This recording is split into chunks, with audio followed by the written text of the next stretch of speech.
I am blessed of the Lord, his hand is mighty upon me, and no weapon fashioned against me, they shall never prosper. I am blessed of the Lord, his hand is mighty upon me, and no weapon fashioned against me, they shall never prosper. Praying child, godly children we are, never defeated, always winning, we're living in fear of God. Praying child, godly children we are, never defeated, always winning, we're living in fear of God. Like the holy plan, round about your table, children are the heritage of God. I am seeking first the kingdom of God, cause I am a praying child. I gotta pray just to I am a praying child. I am a praying child. Whether I am black or white, I am a praying child. Just I have to pray. I am a praying child. Yes, I have to pray. I am a praying child. Jesus got my heart. I am a praying child.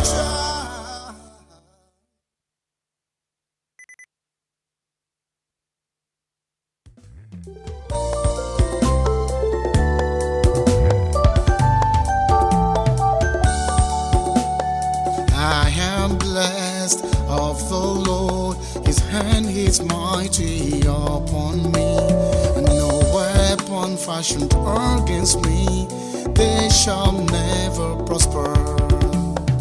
I am blessed of the Lord, his hand is mighty upon me, and no weapon fashioned against me, they shall never prosper.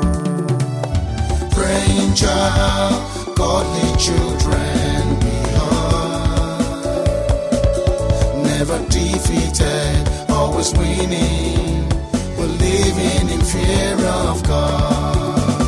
Praying child, godly children we are, never defeated, always winning, we're living in fear of God.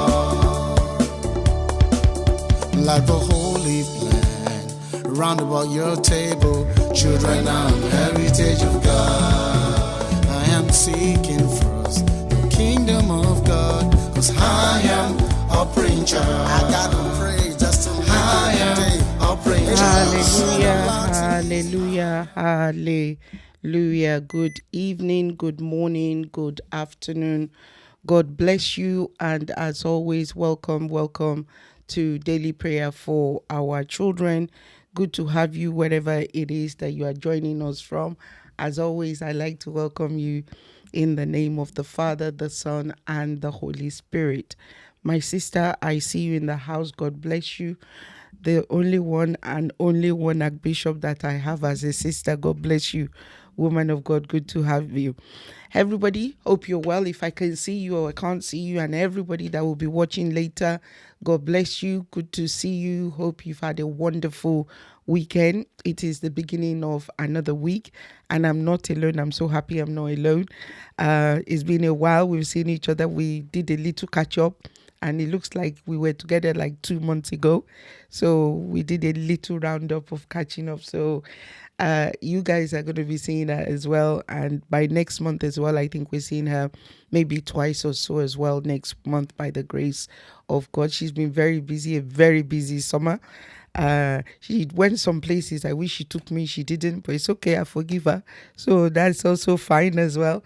But I give God all the praise, all that has happened, that has kept watch over each and every one of us, and today we are able to gather together and to fellowship as well, and for that I am always grateful. So this evening I am here in this broadcast with you already see her. I've already displayed it on the screen, so you know her. It's Sister Folakemi. She's with us again this evening. So we're in for some exciting moment again. This is a topic that is close to my heart, so I'm going to really take a lot away from this, because at least I know members of my family that I've always thought they had it, but then with conversation we'll get there anyway. We'll find out all those things. So that's why I like when she comes. It's very informative. Things we thought we knew, we didn't know, we thought could have been, we're not sure, and it was there but it was ignored, and stigma and all those kind of things we're going to find out. So it's something that is close to my heart, like I said. So if you are a parent, mom, dad, auntie, uncle, cousin. So it could be your niece, it could be your nephew, it could be your grandchildren that has dyslexia. We're going to get some insight, useful, resourceful insight into how maybe not only just to know it, understand it, maybe also to navigate that uncharted territory for many of us. So it's very interesting that as soon as she made that suggestion, I said, fantastic, yes, let's go with this. Because I know, sorry to say if I sound so condescending, but there's so many things that I think within our community we're not aware of, and we don't take the time to go and learn or educate ourselves about, but yet is very prevalent in our community. And why I've always said the Bible says get wisdom, get knowledge, get understanding. So in every way, shape or form, that word that they borrowed me, we should be holistic. I hope I used it correctly. When she comes, I will ask her. So without further ado, everybody, I want to bring my sister on board. She's been waiting patiently, and I've advocated that she will go to bed sleeping with a smile on her face tonight. So let me bring Sister Folakemi on board, everybody. Here she is. So let me reduce this because you've all seen that one. There she is. Hallelujah. Good evening, Good Sister evening, sis. Good evening, Folakemi. house. Good evening, everyone. It's good to be back. Thank you, thank you, Yeah. thank you, thank you for always creating time. Like I said, I know you were having a very busy summer, and I'm only even talking about the one I've seen. About the ones I didn't see. So I know you've, Yeah. like everybody, and that's why I don't take your time for granted, and the knowledge and the skill and the expertise that you bring to the board as well. I'm saying thank you on behalf of all the PCC family. Thank you. We really You're appreciate welcome. you. You're welcome. So you're welcome back. Yes, sis. Tell me what you want us to do. As always, please introduce yourself just in case there are people that have never met you before, where they can connect with you and all that kind of thing. Don't leave anything out. Too. Okay. I've been warned. Right. Good evening, everyone. My name is Falakemi. Adedeji Kuyiminu, but Falakemi Kuyiminu. Adedeji is my father's name. I am a mother. I'm a child of God. I'm a trained teacher. Psychologist. I wear many hats. I'm a trained coach. I'm a special needs. I'm passionate about special needs. I used to be a special needs coordinator years ago. So what I currently do, I work with my local council. I I manage what we call the Send Support Line, where we help schools and parents with special needs. On In my private time, I coach mothers and I coach teenagers. You can find me on Facebook, Falakemi Adedeji, and on my personal profile, you can find a link to the group that I lead. I'm on Instagram as Falakemi Adedeji. I'm also on Instagram as Futures Coaching and Consult, which is the name of my coaching outfit. So yeah, that's me in a nutshell. And that was so quick. I hope everybody. Well, the beauty is it's a video, so you can Mm, always go back, and yeah. catch. And obviously, in the description box below, I always endeavor to put the details of all our guests so that anybody can connect with you if so, if they so desire. Okay, we're talking about dyslexia this evening, Yes. Sister Folakemi. Mm. Hopefully, we will be able to cover it because we've got a lot of planned out. Yeah. So Yeah. When I was planning it, I was like, okay, we'll see how far we go. we will amend along the way if we need to. Yeah. So, just generally, before we dive in, Mm. within our community, and I think you understand my phrase, our community, Yeah. how is this even an appropriate question? I'll find out after I've said it. Is dyslexia something that we consider a taboo, or is it just ignorance? I think within our community, any difference Is it taboo? is considered a taboo. It's changing. It's getting better.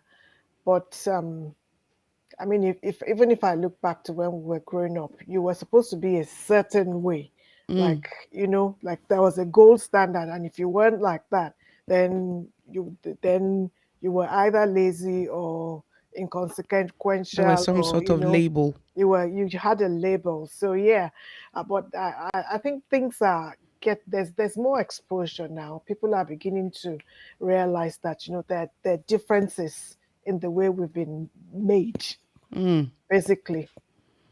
And it's good to embrace Yeah, that yeah, difference, yeah. and it doesn't It's necessarily not. have to Yeah. be, yeah, it doesn't necessarily have to be a taboo either. Mm-hmm, mm-hmm. If we are different.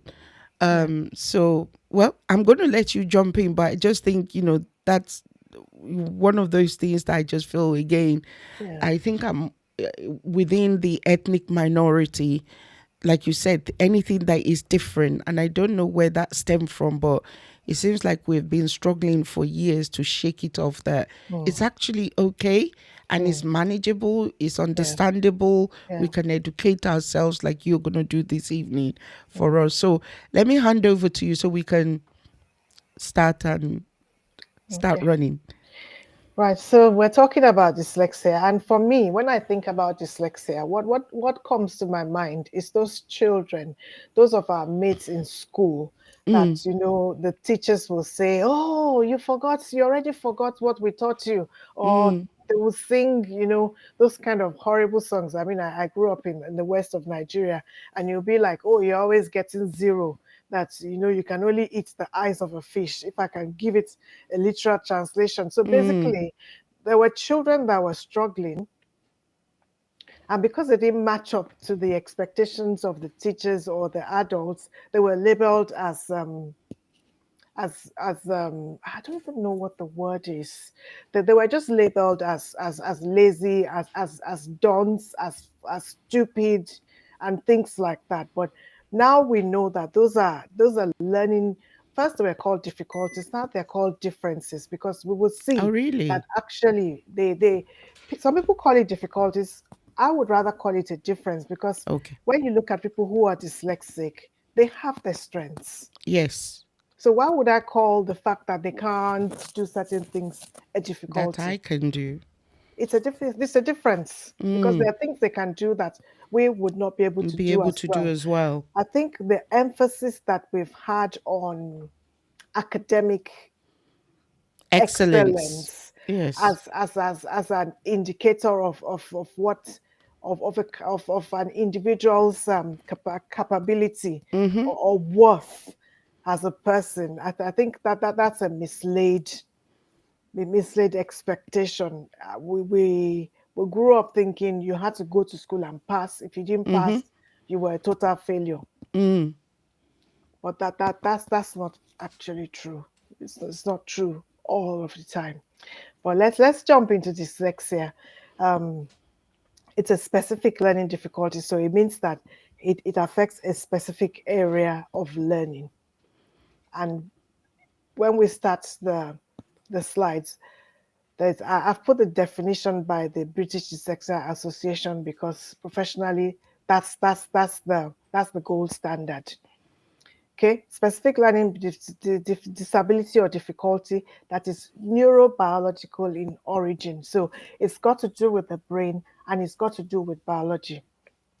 So it's not laziness, it's not willfulness, it's not, it's not them being dodging what they need to do. It's the fact that their brains have been wired in a certain way.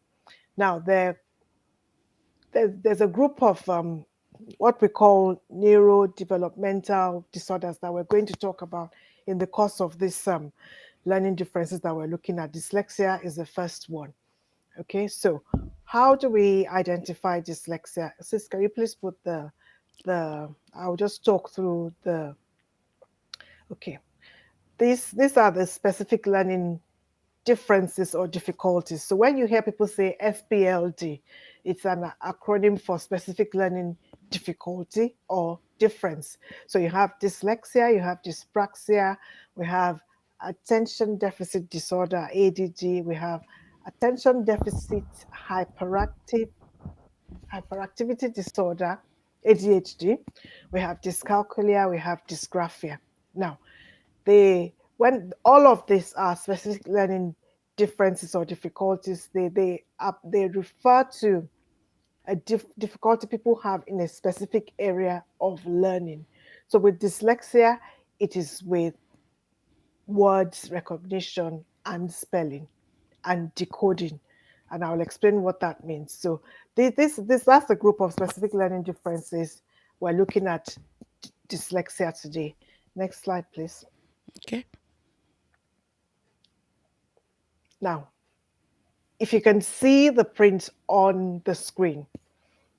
So, trying to read this passage, we will experience a kind of difficulty that some dyslexic readers face when they're decide when you give them a book that is plainly you can see the type font face, you can see the font, everything is fine.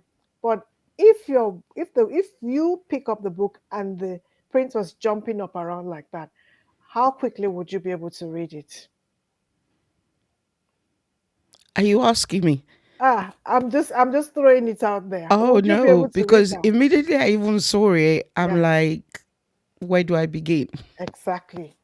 So when the person or the child picks up the text and they hesitate, and our first reaction is, "Oh, come on, get on with it." But they're looking at it and they're thinking, what they can't see it properly. So that's what some of them face when they're trying to decipher a normal print that we think is normal. So that's why I feel that it's a learning difference. It's not a learning difficulty, because what's normal to me is not normal to them. It's not easy to read this, and that's what a lot of dyslexic readers would face when they pick up a book to read. So when they run away from reading or when they cry at reading time, this is one of the reasons why. Next Wow. slide, please. We all need a lot of forgiveness. Now look at the title of this page. What is dyslexia?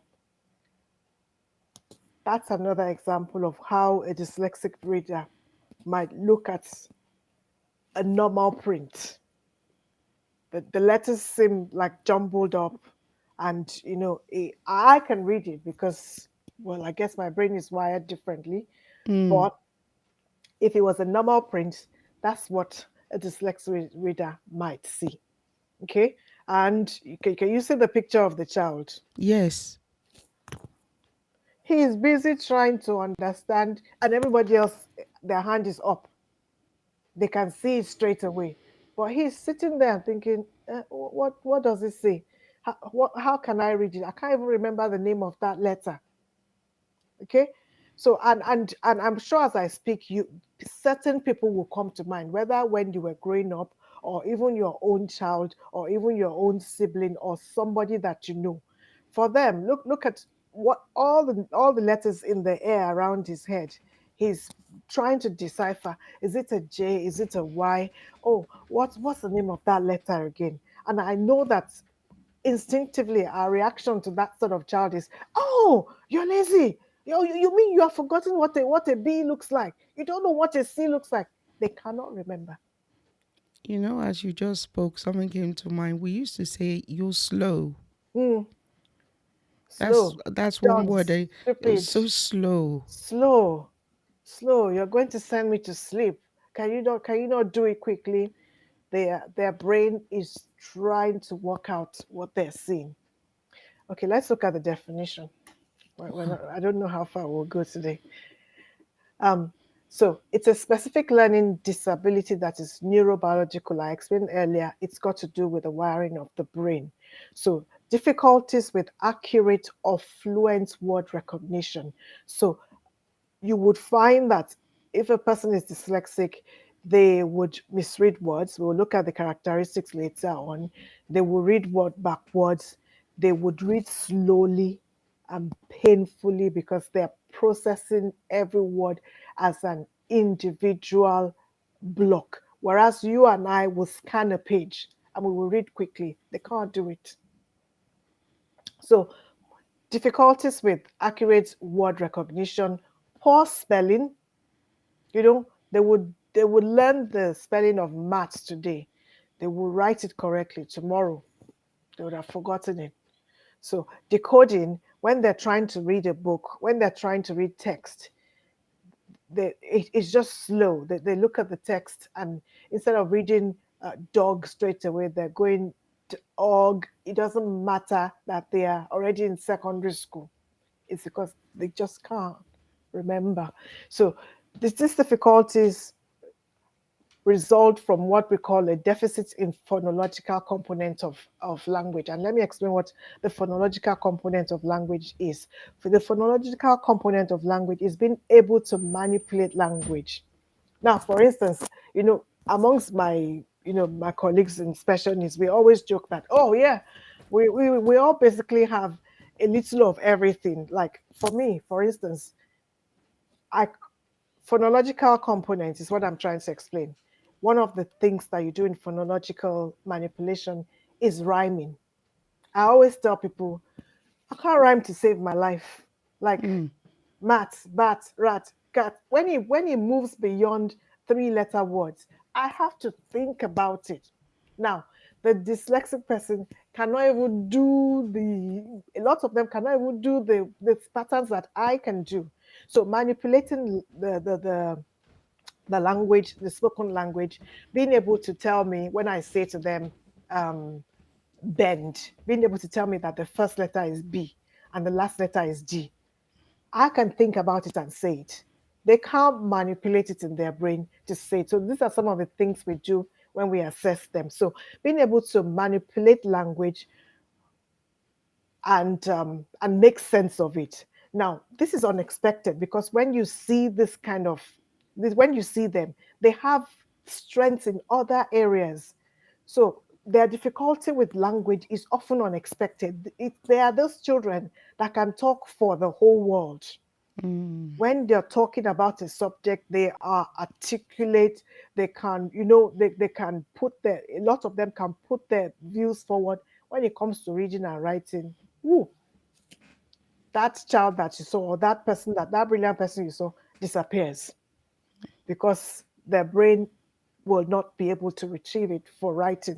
So their ability in the classroom doesn't, what they do in written work, it doesn't match their verbal skills. mm, Okay. Now, other consequences, other areas where dyslexia is evident is reading comprehension. Some dyslexic people will be able to read really well, but they will have no clue what it means. So we call it barking at print. They will read it really well, but they would not. But they have spent so much time trying to decode the words, trying to say the words correctly, they can't remember what they've read. So when you ask the child a question about what they've read, and they say, I don't know, I can't remember, please don't get annoyed. It's true.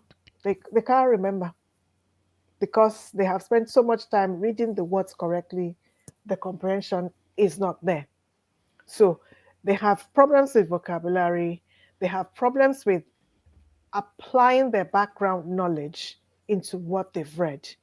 So if, for instance, you say to them, in your experience, what do you remember if you've ever gone shopping, like the boy in the story? They can tell you. I don't know. No, because they just can't put it all together. So this is the definition from the International Dyslexia Association. We would go on and look at other the indicators of dyslexia. You can see that I'm trying to remember my words as well. Mm, So I mean, psh, some of us have managed to get through school by grit, mm, or it doesn't mean that we don't have we have adults who are now getting diagnosed. They're getting diagnosed as adults. They want to further their education, and the mm. university now discovers that, what's going on here, and they get a diagnosis. So we some of us have coped, but when we see people that are struggling, we should remember that it's not deliberate. So let's move on. You know, it's interesting you say Yeah. that because just the example you cited now, Sister Flakemi, Mm, I remember a young lady and she was actually in the top set, one of the top sets. And as far as we were concerned, she was, sorry, just mm, like everybody else, if I can mm. use that word. Yeah. There was nothing different about her. And then when she got to university, also not just any university, to be honest with you, um, one day conversation was going and she said, yeah, so because of my dyslexia, I've I've got all these.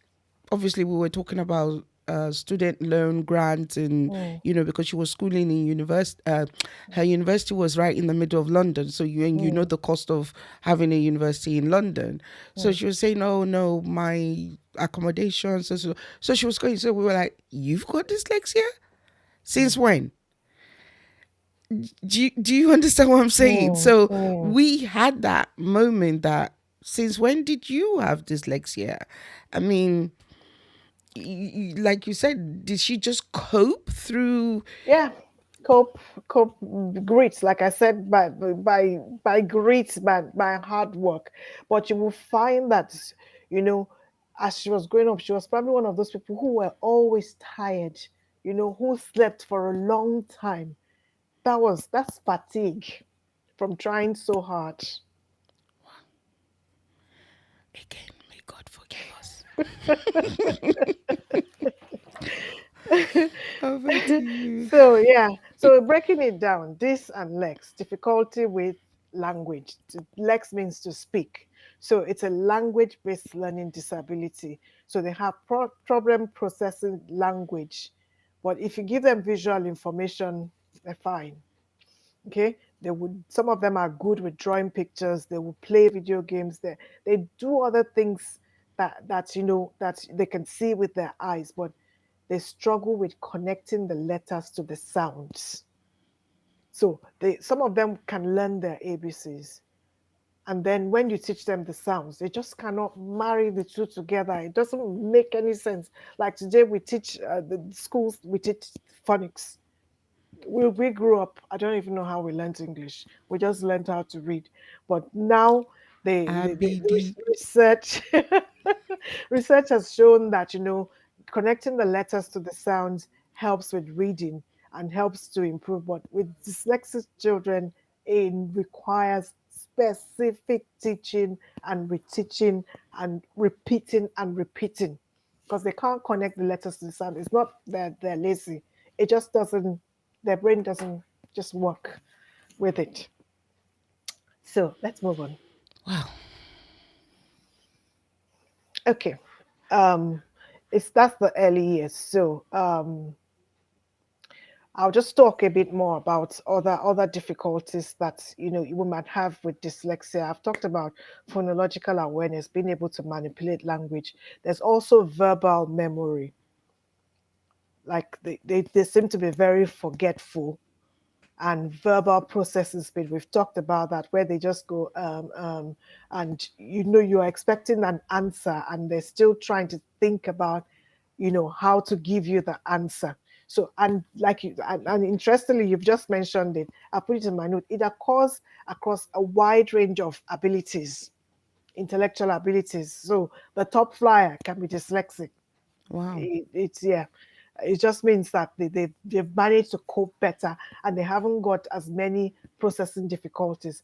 Which, if you have dyslexia and you have a lot of verbal memory and verbal processing difficulties, that will be worse.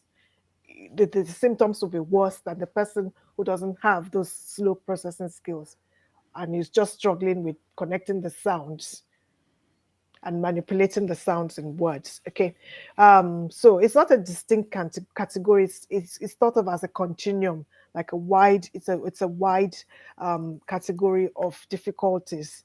So difficulties that co-occur with dyslexia could include motor coordination. The person might be, clumsy.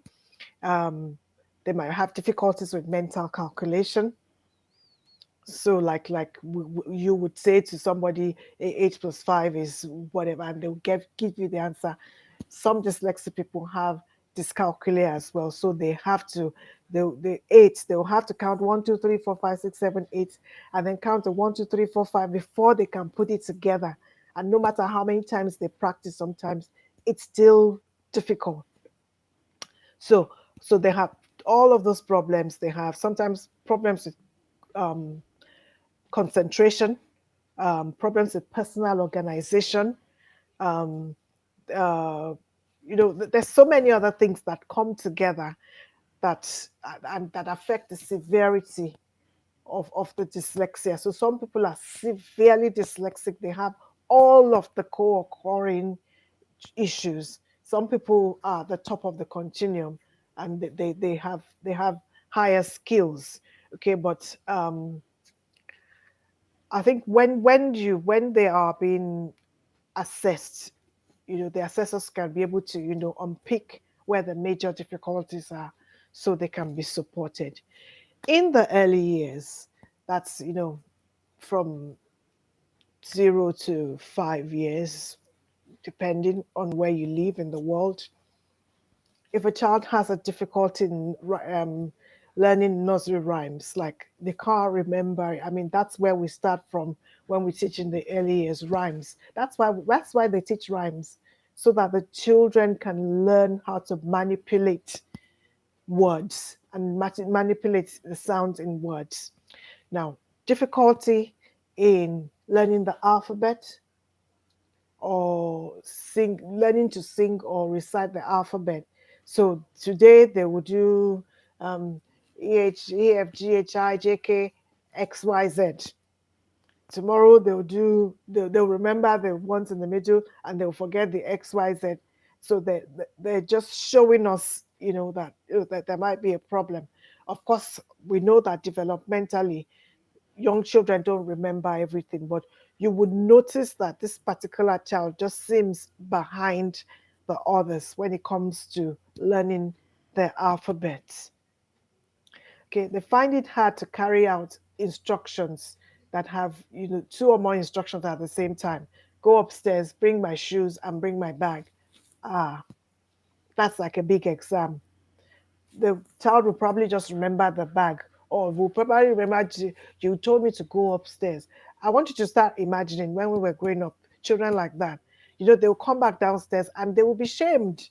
Like, I told you to, and they'll be asking them, what did I ask you to do? You asked me to go upstairs. What else did I ask you to do? And they'll say, this child plays too much. This child doesn't listen. They can't retain the information. Okay, they forget the names of their friends, of their teachers. If you have a child that's always saying, oh, it's her, it's him, and they can't tell you the person's name, what's going on there. They forget their colors. They know it today, they don't know it tomorrow. They confuse directions. They can't tell you if this is up or down. They tell you the opposite of whatever it is they're supposed to be telling you. They have difficulty in paying attention, sitting still, listening to stories. Even in the early years, those sort of things might be indicating that there are processing difficulties. So they muddle up words. Uh, cucumber can become cubumba, and butterfly can become flutterby. We know that, in the early years, they're still learning their language. But when these things are persistent, when they're not getting better, pay attention to them. When they sing, when, not early years, they sing and clap. If they can't keep to rhythm, what's going on? What's going on? Um, what else can I talk about? I've talked about direction, sequencing. In the early years, we do what we call sequencing. So you give them colored beads, for instance, and say, make me a pattern: two blue, two red, one white, two blue, two red. If it goes beyond one alternate colors, a, a child that has, the beginnings of dyslexia would not be able to do that. So those are things we take for granted, like, oh, make me a pattern, make me a repeating pattern. They won't be able to, even though they're looking at it. Okay, if there's a family history of reading difficulties, watch watch for the child. Okay, and then for sometimes they substitute words for one another. So a cup, okay, cup and mug. Well, maybe those are close. Lamp post and lampshade, for instance. They just don't know the difference. And usually there are children that, appear not to be listening or paying attention. So the parents say, I'm talking to you, I'm talking to you, because they kind of like, they're glazed over. And sometimes they have days when they're really good on the ball. And you think, oh, yes, they've got it. And then the next day you think, what's wrong with this child?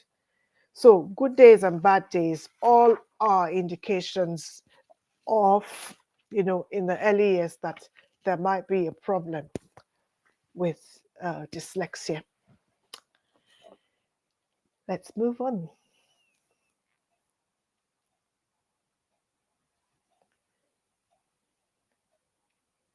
Next page, please. Primary years.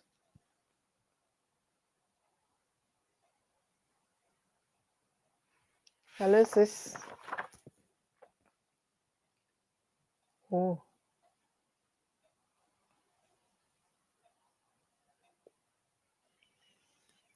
right. I don't know what's going on.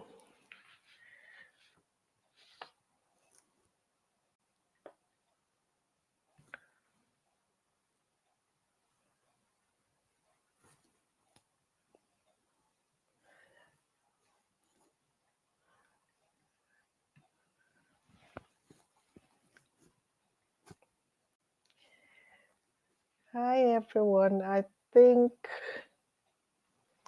think Stephen has been thrown out. So we're looking at dyslexia. Can you let me know in the chat if you can still hear and see me? I think we've had a technical glitch there.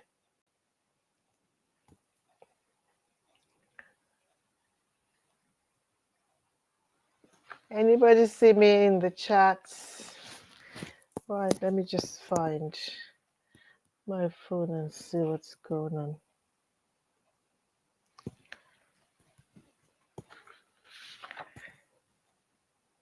Good evening, good evening. Oh, you can hear and see me. Okay, well, we'll wait for Stephen to jump back on. I don't know if anybody's got any questions. So we've looked at dyslexia, signs of dyslexia in the early years. So in the very young children, what could we be looking at if we think that there might be a problem? So we've talked about, the children modeling up words. I mean, we expect that, that there'll be childish, childish language at that stage. But when it's distinct from their peers, that there might be a problem. Okay, I don't know if I should go on or not. Just give me a minute to let me see.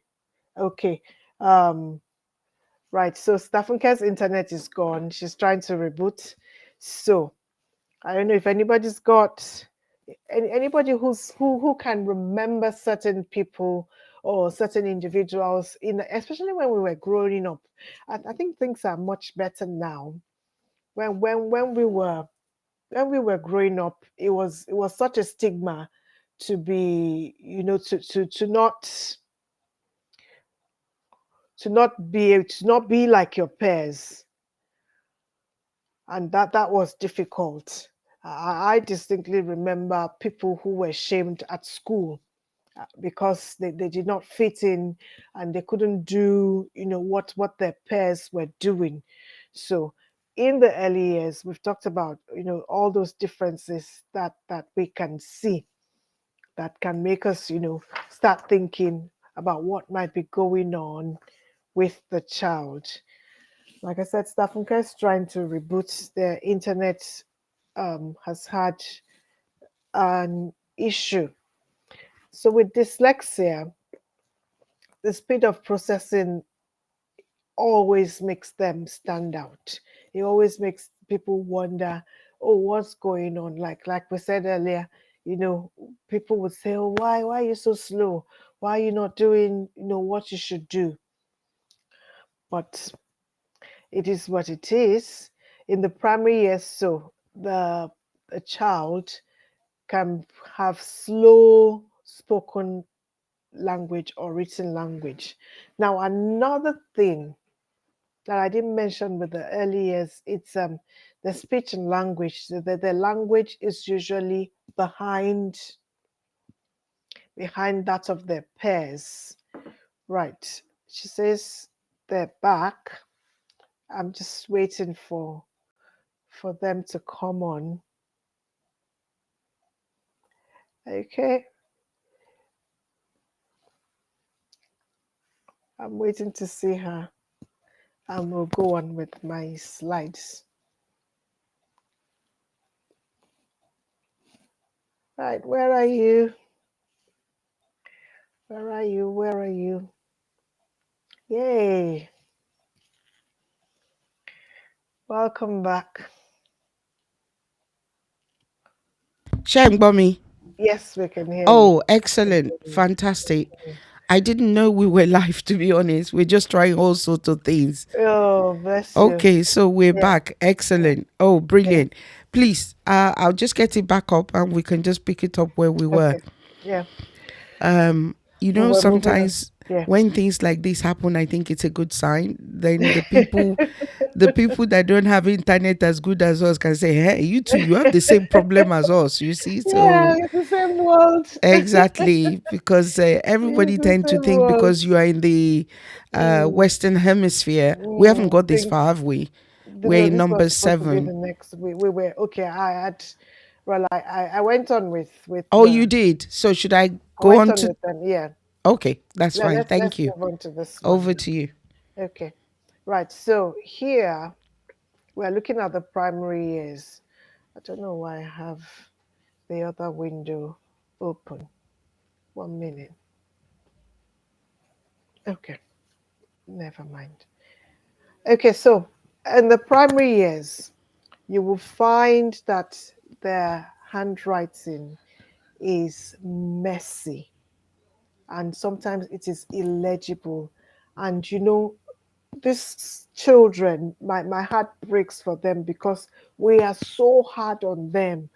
I just like, why are you so untidy? This work is you will either rip off the page or rub it out and make them do it again. And to be, I'll be honest with you, that untidy writing is brain work for them. Wow. It is, they have concentrated so much. They Hard. will write, they will cross it out, they will write, they will scribble it, and you'll be saying, I told you not to scribble. But Wow. the effort it takes them to produce that writing is enough for them. You will find that these children are usually tired. They are yawning. And everybody say, why are you always tired? Sometimes they fall asleep in school Mm. because their brain has, they're taxing that brain to try and do it. Do. So they have persistent letter and number reversals. So 7 will be written the wrong way around. 5, 2, when I see some of, in fact, we have something we call mirror writing. When I see some of the things they do, they will write, they will write the letters, and it'll be perfect mirror image. So can you imagine what's going on in that brain? How is that brain working? So letter reversals, number reversals, B, D, P, Q, those letters are, always suspect. They will get, you will practice, practice, practice, and sometimes they will still get it wrong. Difficulty with cursive writing, that's joint writing. Mm. Slow reading, choppy. The man went to the, it doesn't matter if that child is in year six. Slow, slow, slow, very slow reading, inaccurate reading, misreading words, reading words backwards. And then, sometimes they can't even remember the word for what they say, what they want to say. They can't find the right word. So we joke in teaching circles when we say, oh, the thingy, the thingy, the thingy. That's because, they can't remember the word. So they'll say that thing. They say, you know what I mean, because they can't find the right word. And sometimes they will just use a funny word to, and you think, how does that relate to what you're talking Mm. about? They can't remember what the word is, they can't remember what the name is. Okay. So, and in England now, we do the phonics assessment in year two, and we teach them what we call alien words. Basically, the purpose of that is for them to be able to apply the sounds to words that are not normal words. So it's just a jumble of letters, but if you've learned your sounds, you'll be able to read them. Now, dyslexic learners struggle with that because they're not able to, excuse me, apply the sounds to reading non-words. Okay. Of course, like I said earlier, they can't follow a series of instructions. So they when it comes to sight words, the high frequency words, they substitute them for one another. So when they're reading, they look at he and they read the, because the letters are similar. So they'll add on a letter. Sometimes they can take out a letter from the word they're reading. Sometimes they know the word, but they can't recall what it is. Mm. So when they're explaining to you, they can say, that. I mean, okay, for instance, I don't know if this happens, but if they're trying to describe an orange, they say, oh, that round fruit, and they'll just keep going, that round fruit, and it Mm. can't tell you that it is orange Mm. because their brain does not remember it, and so many other things. So poor concentration, forgetting words, confused letters. I've talked about that. So if words have similar letters like tired and tried, bread and bird, bed, they can't, they can't figure out which is which. Of course, we've talked about badly written work, poor pencil grip. Now, pencil grip is something I'm really passionate about, that sometimes it slips. If a child does not hold their pen correctly, they will struggle with writing. Their wrists will hurt. So they have poor pencil grip. Um, their spelling is usually phonetic. They will write it as they say it. Mm-hmm. Mm-hmm. Whereas, of course, we know that with English language, it doesn't happen like that. That's right. So for them, for most of us, we process that quickly and we know that, oh no, you don't write it like that. If you're writing photograph, for instance, the the ph and the f, Mm. we've just instinctively we've learned Mm. to differentiate them. Mm. Not the learners with dyslexia. They just cannot. They learn one and they stick to it. So their writing is phonetic, whether they are in year five or in university, so that they need that support. Maths, with maths, oh, they can't tell you the place value of things, 100 tens units. They just confuse everything. It all looks the same to them. Plus and times, a big issue. So when you give them maths wax work to do, and it's a times table, for instance, five times 8, They probably would do 5 plus 8 because they look at that sign and in their head it's a plus. Okay, remembering things in sequence, days of the week. I would, for most children by year two, I can say what day comes after Tuesday. Don't try it with a dyslexia; they can't remember it. And I want to keep saying this. It is not a sign of laziness, and it's not a sign of forgetfulness. It's the fact that their brain has not processed it enough for them to remember it. Okay, so days of the week, the times tables, months of the year, all of the telling the time, big issue. So if you've been struggling to teach your child how to tell the time, are there any other issues going on? Poor timekeeping, poor personal organization. They might not remember their birthday. If something might happen a few minutes ago, they'll say it was yesterday and all of that. So concepts like yesterday, today, tomorrow, they might not be able to make sense of it, and they will use them interchangeably. Okay, so of course we've talked about poor memory. So daily routines, what they do every day, they will forget, and they will forget their book on the table, even though you've told them to pick it up, unless you know there's structures in place to help them. They confuse left and right. Most primary schools in England will have as a focal point hands that show this is left and this is right. When we teach directions in maths, it's usually interesting to see that they just can't tell you which is left and which is right. Sometimes they have an indeterminate hand preference, so sometimes they use their left, sometimes they use their right because the brain hasn't you know um, focused. And they this one classic work avoidance tactics. They're the ones that run to the toilet when it's time to walk, always and always. They're the ones that will be nice to you at home, especially when it's close to them doing their homework, so that they can wriggle out of it. They would delay tactics like, oh, I'm sharpening my pencil. I can't find the book. Give me an eraser. No, I don't want to use that pencil. Just avoiding, starting that work because they're dreading the fact that it's going to be difficult. They seem dreamy, like they are just lost in the world of their own. They're always daydreaming. That's just, they're easily distracted. They might be disruptive in class. So if a child is being challenging or disrupted in school, what's going on with their learning? And also, they might just be the clown to take attention off them so that you won't focus on their learning. They will make you laugh, they'll make the others laugh. Of course, like I said earlier, excessively tired a lot of the time. So a cluster a cluster of this is what we look at, and we call it a spiky profile in special needs. They're good in one place, they're very low in one place, they're good in another one, they're very low in another one. So that those are the signs in the primary years. I don't know if you want us to go on. We have the secondary years, and then we'll look at how to support them. Wow.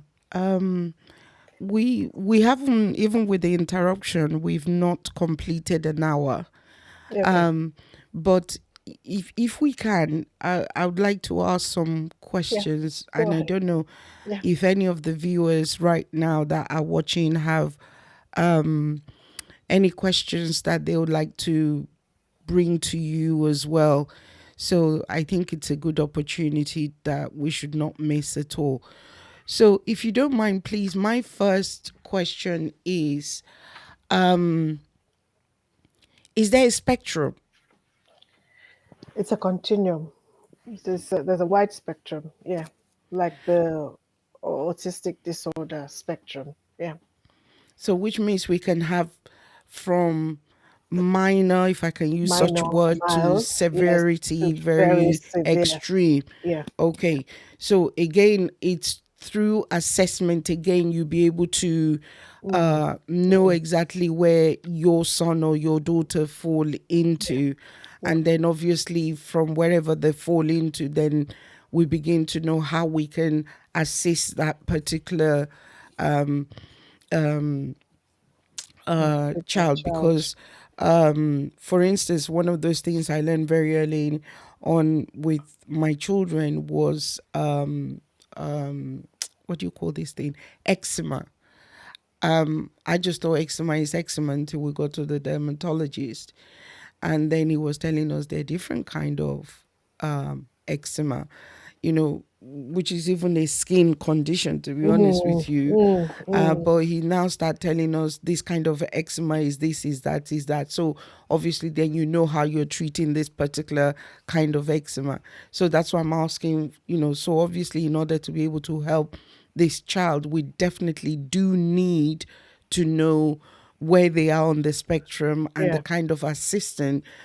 So although we might, because some of the things that you said, like writing the letters backwards, like P Mm, backward facing the other way, yeah. F facing the other way, D Mm, facing, I feel that some children do that anyway in the early stages of learning. absolutely. It's Okay, so it yeah, doesn't but when it's necessarily. now persistent, that's not for the early years. It's now for like the by the time they get to year one, end of year one, mostly year two. If end of year one, if the child is a late birthday, I probably would think, okay, maybe they're not mature. If they're like a June, July, August birthday, I think, okay, maybe they're not mature. But really and truly, by the time they get to year two and the reversal is persistent, we need to keep an eye on it and see what's going on there. Okay. Then the so that's another question. Let me just see if anybody else do have question, and it's not just me that's bringing all the question to the table. Okay, I don't seem to see anything at the moment. So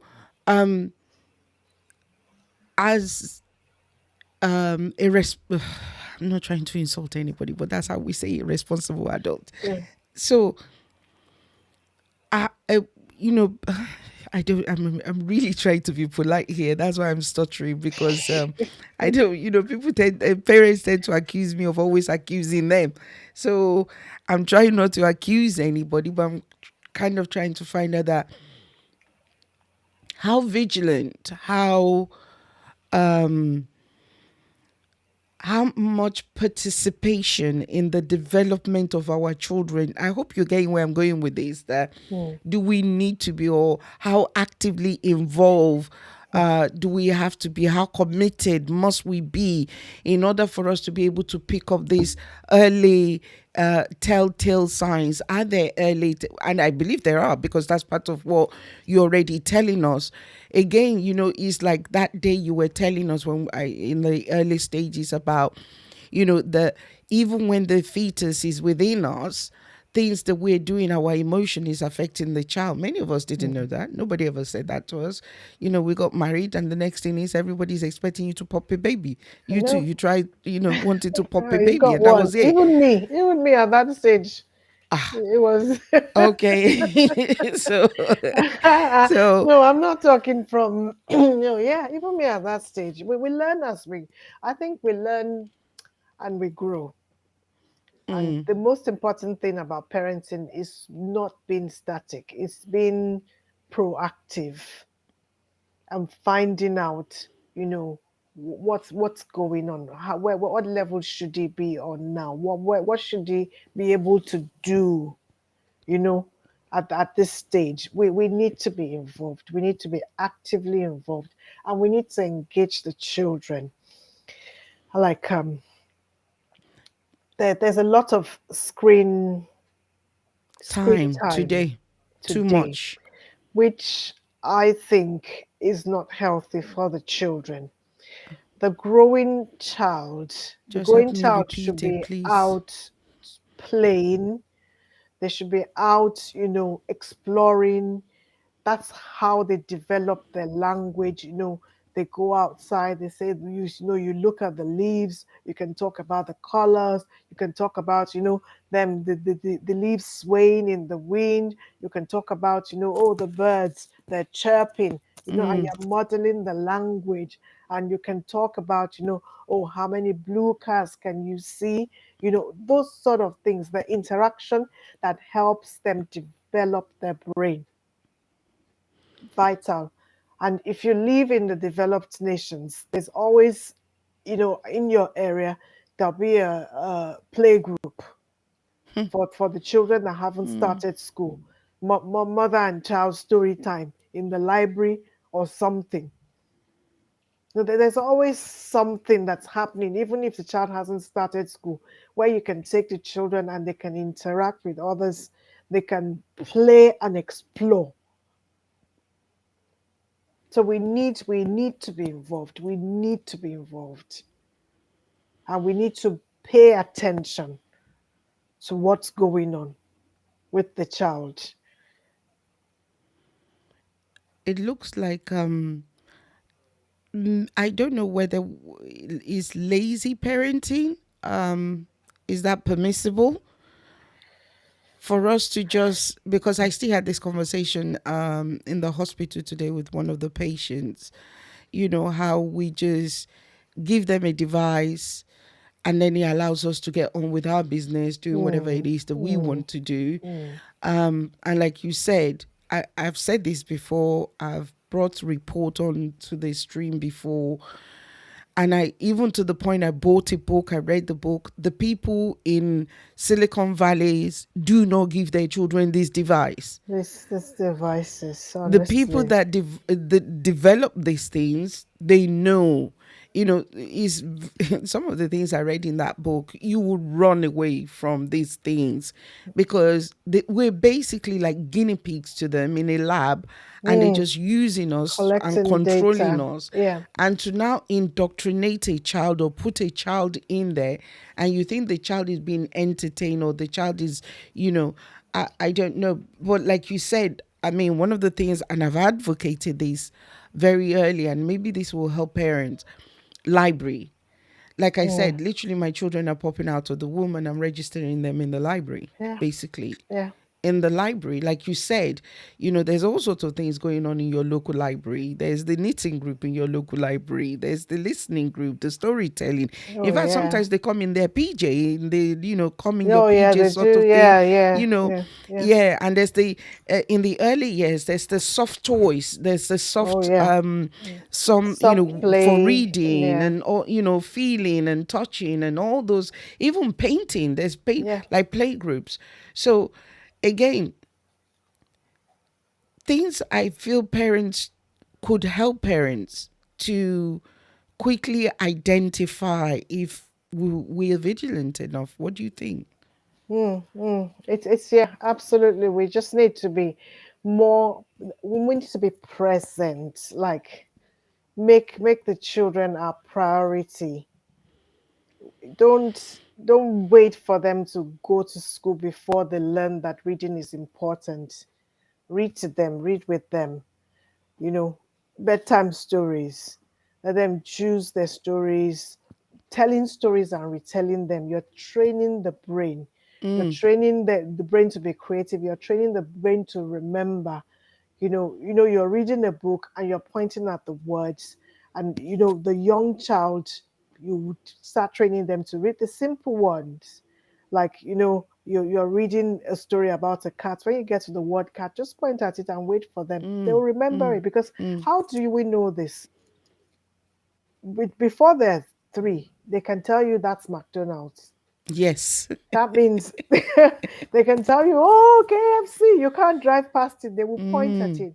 That mm, means the brain is learning to associate those symbols with, some things they enjoy. So they can actually learn some of the words you're reading to them and reading with them. And have mm, books around the house. I was telling my colleague today that, the concepts that we now teach.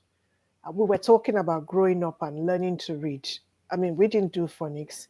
I said to her, I said, my mother just basically bought, the Ladybird books, mm. Janet and Yes. John. and Jane, we had the whole, Janet. yeah, we had the whole. And I was telling my colleague that I had a book of concepts. I didn't know it was concepts then. I still remember them today. It was pictures. It was push, pull, open, close, up, down, That- in, out, empty, Yes, full. And I yes. learned to read it, and I understood the concept. It was from a book that was in the house. So we need to invest in, really good books that, the children can at leisure and make, and if we don't read, we shouldn't expect the children to read. Of course. Standard procedure.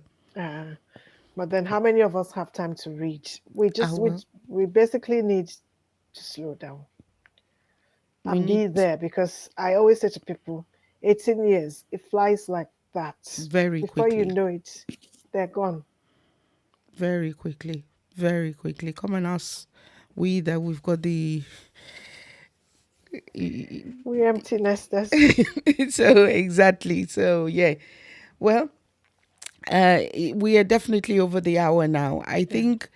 What do you suggest? We pick it up where we left it the next time. I know we've Yeah. got something already planned, but Hmm. adjustment can take place. Yeah. Okay. Let's finish this off next time. Okay. I did try to compress it, but yeah, Internet wasn't helping either. So, yeah, but we did our best. yeah. Yes. I know. So, in closing, Sister Falakemi, as we Yeah. go, one Mm. last word that you would say, if they would say a summary or one word to parents on dyslexia, what would you say that would be?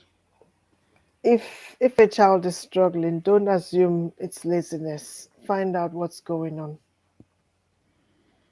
If Excellent. a child that's avoiding the schoolwork at all costs, find out what's going on. And okay, maybe when we talk about supporting the children, Mm, we must mm. make sure that their eyes are checked and their ears are checked. Thank Every time we you. have an issue with in SCN, the first thing we will say is, when was the last hearing check? When was the last sight check? With those ones are standard. Like, we just got to be sure that's fine. That's standard for you in the profession, but many parents, you'll be surprised. Um, Sister Faleke, I'm so glad that you're here to help us because when I'm saying it always looks like my own is OTT and how do you do all these kind of thing? I actually do.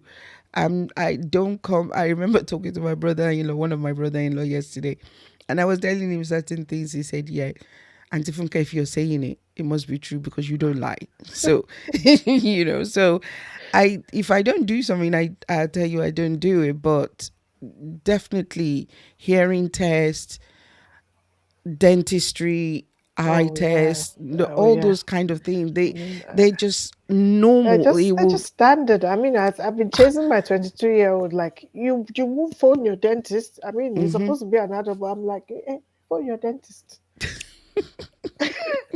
Ah, please. Well, thank you, thank you, thank you so much. Again, so much information, so much resources you brought to the table.